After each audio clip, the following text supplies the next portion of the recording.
세계 시장을 점령한 K9 자주포를 보며 중국은 한국에게 열등감 폭발 안절부절하지 못하고 있습니다. 그 이유는 역시 다시 한번 한국산 자주포가 초대박 수출 신화를 연속적으로 이룩했기 때문인데요. 지난 1월 인도는 히말라야에서 중국과의 국경 분쟁에 사용하기 위해 K9 자주포 200문을 추가로 주문했으며, 계약 내용에 따르면 K9의 원자주포의 개량화와 함께 K9-8 자주포의 점진적 업그레이드 방안도 함께 진행됩니다. 이러한 괴물급 자주포로 중국 국경 지역에 도배하는 군을 보며 중국은 지옥같은 쓴맛을 삼켜야 할 텐데요. 이번 한국산 자주포의 계약의 규모는 하나로 1조 6천억이 넘습니다. 그만큼 수출액도 엄청나지요.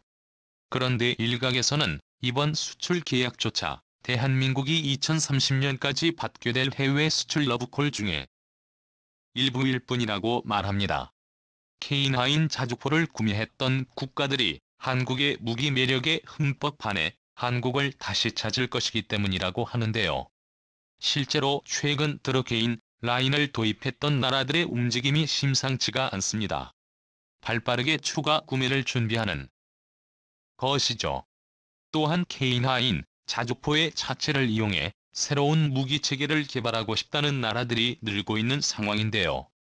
즉 이제부터 한국은 K9 자주포뿐만 아니라 K9 자체만으로도 엄청난 수출량을 기록할 전망입니다.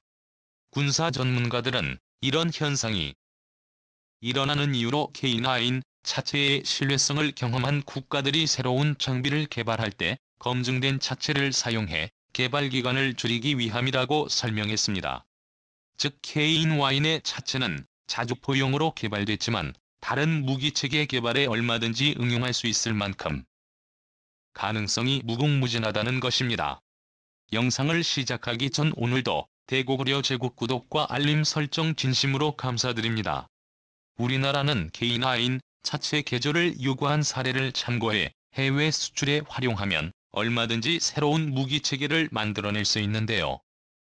돈은 한국이 다 벌고 다른 국가들은 명품 무기를 마음껏 사용할 수 있고 일석이조인 상태가 오는 것입니다. 그렇다면 외국에서 추진 중인 K9 개조 사례는 무엇이 있을까요? 세계 시장에서 높게 평가받고 있는 대한민국 원조 명품 무기 개조된 K9에 대해서 알아보겠습니다. 폴란드가 K9을 개조하기 시작했습니다. 폴란드 측은 우크라이나 전쟁 위기로 인해 재무장의 중요성을 실감하고 있는데요. 특히 폴란드군의 다수를 차지하고 있는 구닥다리 소련제 무기를 버리고 최신형 무기를 확보하기 위해 혈안이 되어 있습니다. 중 하나가 자주대공포 도입인데요. 폴란드는 최근 유럽에서 전쟁 위기가 높아지자 동유럽의 드넓은 평야 지대에서 기갑 부대를 보조할 자주대공포가 필요해졌습니다. 즉 이번에 폴란드에서 다시 자주대공포 수요가 생기고 현지 생산 중인 K9 자체를 이용해 가격을 낮춰 경쟁력 확보를 노린 것입니다. 우리나라 입장에서는 어느 쪽이 팔려도 이득인 수준까지 등극했는데요. 이미 K9 자체를 현지 생산 가능해 새로운 무기 체계를 도입할 필요가 없는 데다가 실패한 UP 플랫폼을 K9 자체만으로도 시행할 수 있기 때문입니다.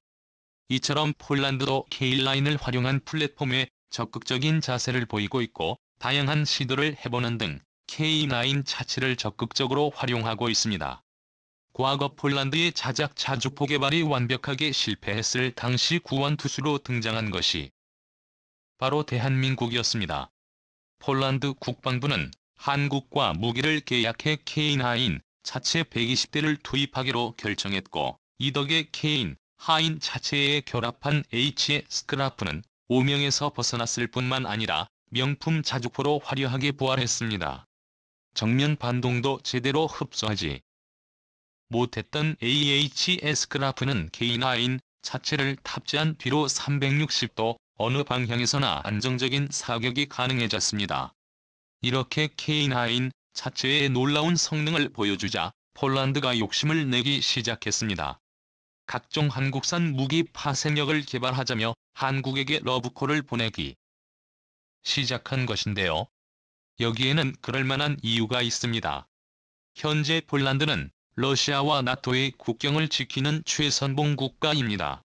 이 때문에 서유럽의 나토 국가들이 막대한 재정 지원과 군사 원조를 하고 있으나 아무래도 러시아를 막기에는 부족한 감이 있습니다. 그래서 경제력이 강하지 않은 폴란드의 특성상 한정된 자본으로 최대 효율을 뽑으려고 노력할 수밖에 없습니다. 따라서 폴란드는 가급적이면 하나의 검증된 플랫폼을 이용해 무기를 개발하는 것을 선호합니다. 이유는 예산 절감과 정기성에 탁월한 점이 많기 때문입니다. 게다가 6. 젠지와 달리 K9은 플랫폼만으로도 뛰어난 신뢰성을 보이는 것이 가장 중요한데요. 자주포의 강한 반동을 버틸 수 있는 K9의 차체라면 다양한 플랫폼을 개발하기에 안성맞춤이라는 것이죠. 이를 증명하는 좋은 사례가 하나 있는데요. 바로 인도의 경전차 사업입니다. 카슈미르 동부의 라다크 지역에서 중국군과 충돌 중입니다. 그리고 중국의 경전차를 상대할 만한 전차가 없어 경전차를 긴급 도입하기로 결정하였는데요. 군사 전문가들은 만약 K9 차체의 19포탑을 사용할 경우 신뢰성 높은 35톤의 경전차를 만들 수 있다고 주장합니다. 19포탑은 벨기에 철강업체인 CMI 디펜스가 제조한 105mm 접단 동포로 최대 사거리 5km입니다. 뿐만 아니라 탄도를 사용하면 최대 550mm의 장갑을 관통할 수 있는데요. 이 정도면 경전차를 포함한 모든 종류의 경전차를 격파할 수 있습니다. 또한 105mm 저반 동포 이외에 일반 전차포도 충분히 탑재가 가능한데요. 가격이 비싸지는 저반동포 대비 가격이 저렴한 일반 전차포를 장착하면 가격적인 측면에서도 경쟁할 수 있을 것으로 분석됩니다. 가격과 성능이 이렇게 우수하니 인도 국방과학연구소도 K9 차체로 새로운 경전차를 만들 생각을 한 것인데요. 하지만 인도군이 군용 요구 성능화로 시위 중량을 25톤으로 제한하면서 경전차 사업에 채택될 가능성이 크게 낮아졌습니다. 25톤 이면 K9 차체의 무게조차 감당할 수 없기 때문인데요. 그런데 변수가 생겼습니다.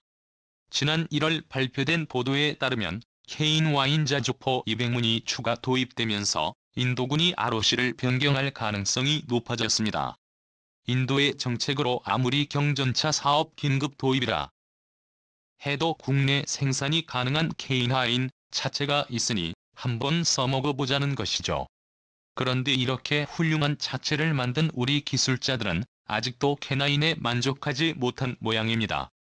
더 강력하고 튼튼한 포를 만들기 위해 새로운 연구를 계속하고 있는데요.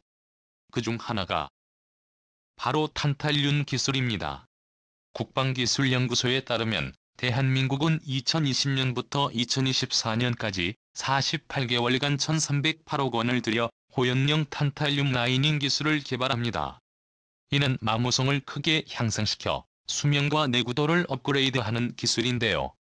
이는 미국조차 개발하지 못한 기술로 일단 개발에 성공하면 대한민국이 관련 기술을 선도하는 국가가 됩니다.